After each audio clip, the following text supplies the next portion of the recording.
Welcome to MSK life skill foundation. சில நண்பர்கள் எங்கிட்ட கேள்வி கேட்குறாங்க.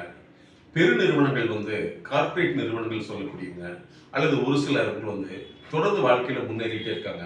ஆனால் ஏன் மற்றவர்களால் ஒரு குறிப்பிட்ட வயதுக்கு மேல் முன்னேற முடியல? ஏன் அவங்களுடைய தொழில்துறை ஒரு பாரம்பரியத்தோடு முடிந்து விடுகிறது அப்படின்னு ஒரு கேள்வி கேட்டாங்க. ஒரு எளிய உதாரணம்னா இந்த இன்ஸ்ட்ருமெண்ட், அதாவது கிட்டாரை நீங்கள் விலை கொடுத்து வாங்கிடலாம். ஆனால் இந்த கிட்டாரை வாசிக்கிறதுக்கு இசை ஒழுங்குகள், இசை முறைகள் இருக்குது. அந்த இசை ஒழுங்கு முறையை யார் தெளிவாக கற்றிருந்தார்களோ அவர்கிட்ட தான் கற்றுக்கொள்ள முடியும்.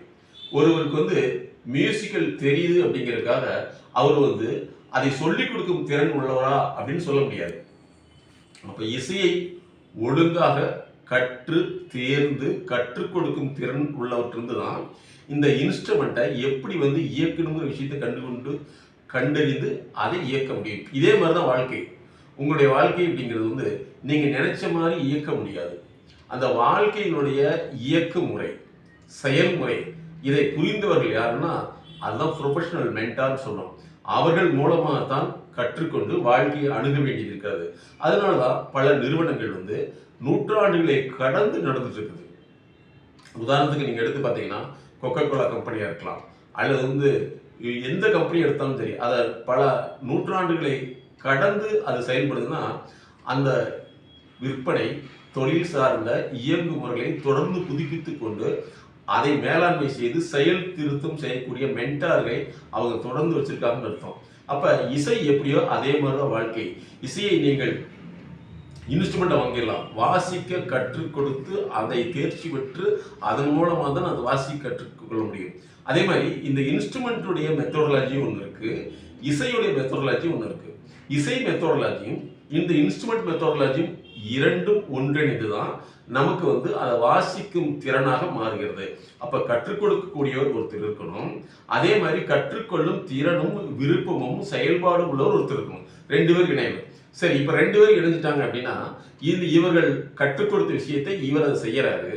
அதாவது இன்ஸ்ட்ருமெண்ட்டை வாங்கிட்டவர் இன்ஸ்ட்ருமெண்ட்டை முறையாக இயக்க தெரிந்தவர்களிடத்தில் இன்ஸ்ட்ருமெண்ட்டை எப்படி இயக்கிறது கற்றுக்கிட்டாரு.